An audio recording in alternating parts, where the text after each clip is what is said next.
வணக்க மக்களே, வாங்க வீடியோக்குள் போகலாம். நான் தோட்டத்தில் வச்சுருக்க செடியெல்லாம் காட்டுறேன் பாருங்கள். நெல்லிக்கன்று இருக்குது பார்த்தீங்களா? நெல்லி மரம் அது காய் காய்ச்சிருச்சிங்க.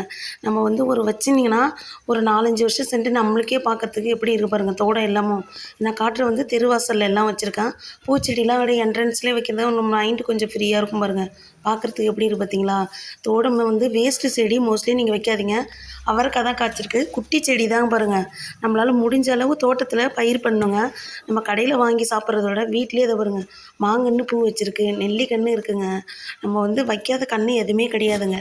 பயனுள்ளதாக எல்லாமும் வச்சுருக்கேன் பாருங்கள். தென்னங்கன்று இருக்குது, இது பலாக்கன்று இருக்குங்க.